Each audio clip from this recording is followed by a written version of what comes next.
शंकराचार्य अपमान मुद्दे पर मुख्यमंत्री योगी आदित्यनाथ अपनी अमर्यादित टिप्पणी से लगातार फंसते ही जा रहे हैं। शंकराचार्य नहीं लिख सकता, शंकराचार्य नहीं लिख सकता। हर व्यक्ति हर पीठ के आचार्य के रूप में जाकर के जहां तहां वातावरण खराब नहीं कर सकता। उन मर्यादाओं का पालन सबको करना होगा। और अगर वो शंकराचार्य थे तो क्यों आप लोगों ने लाठीचार्ज किया था वाराणसी में? हमारे मान्यता जिनकी है हिंदू समाज में, सनातन में, शंकराचार्य जी की और युक्तेश्वरानंद जी की, उन्होंने कुंभ में इनकी दुर्दशा को उजागर कर दिया। समय हो गया है, दुर्दशा को उजागर कर दिया, लेकिन आज हो गया, जल्दी से खत्म कर लीजिए। किया गया, शंकराचार्य को पीड़ित किया गया, उनके लोगों को मारा पीटा गया, यहाँ तक कि चोटी पकड़कर खींचने का काम इस सरकार ने किया। धन्यवाद। 8 मिनट हो गए आपके। माननीय सुरभि जी, डॉक्टर सुरभि जी वहां पर धरना लेके बैठे रहे, लेकिन माननीय डॉक्टर सरकार से जुड़ी रही।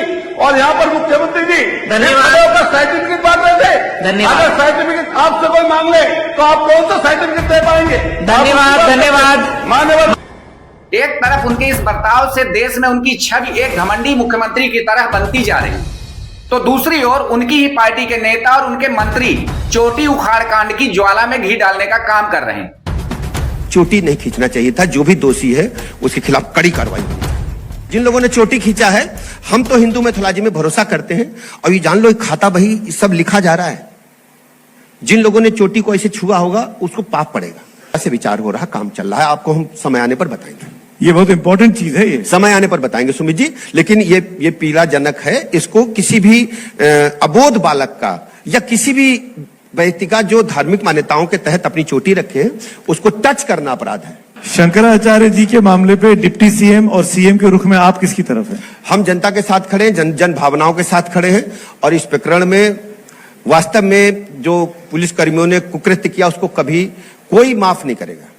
आपको मुख्यमंत्री के रूप में देखना चाह रहे हैं शंकराचार्य जी, क्या कहेंगे? वो तो राजनीतिक क्षेत्र के लोग नहीं है, वो उनकी भावना है संत के रूप में, वो जो भी बोलते हैं हम उनको शीश झुका करके प्रणाम करते हैं। लेकिन जो विषय है, जो विवाद है, उस विवाद के पराक्षेप के लिए हम पुनः भगवान शंकराचार्य जी के चरणों में प्रणाम करके अपील करते हैं कि अब अपना विरोध समाप्त करके संगम स्नान करके, देश में तमाम लोग उनके बारे में ये चाहते हैं कि अब वो स्नान करके विवाद को समाप्त। सर, मुख्यमंत्री के रूप में देख रहे हैं शब्द का प्रयोग किया गया, उससे काफी ऐसा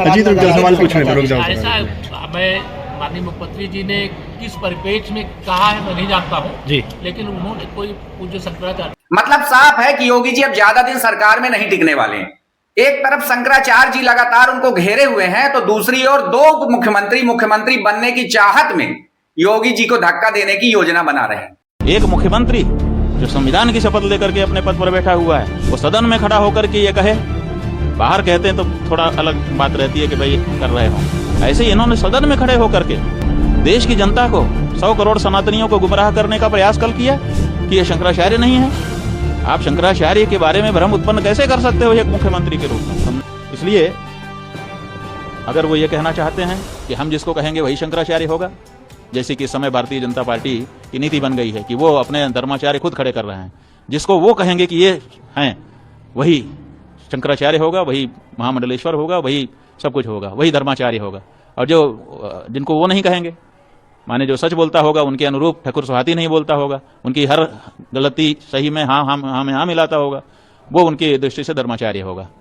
और जो नहीं मिलाता है वो उनकी दृष्टि में धर्माचार्य ही नहीं होगा। तो अभी ऐसी परिस्थिति नहीं बनी है कि भारतीय जनता पार्टी या उसका कोई नेता या कोई मुख्यमंत्री जिसको शंकराचार्य कह देगा वही शंकराचार्य होगा, बाकी कोई शंकराचार्य नहीं होगा।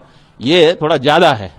मतलब आदित्यनाथ जिस समय बोल रहे हैं उसको देखने से समझ में आता है कि कुछ ज्यादा ही अपने आप को समझ के बोल रहे हैं, जैसे इस समय भाग्य विधाता वही हो चुके हैं, नीति नियंता वही हो चुके हैं, उनके अलावा कोई है ही नहीं। ऐसा नहीं बोलना चाहिए। मध्य प्रदेश की पूर्व मुख्यमंत्री साध्वी उमा भारती की तरह ही अगर योगी जी को हटाकर भाजपा किसी और को मुख्यमंत्री बनाती है तो भाजपा उत्तर प्रदेश में बच जाएगी, वरना अंदर की खबरें तो बहुत खराब है। जय हिंद, जय भारत, वंदे मातरम। कोई संत भेष में छुपा हुआ व्यक्ति कितना नीचे तक गिर सकता है, अगर ये देखना है तो उत्तर प्रदेश चले जाइए और वहां के मुख्यमंत्री को देख लीजिए।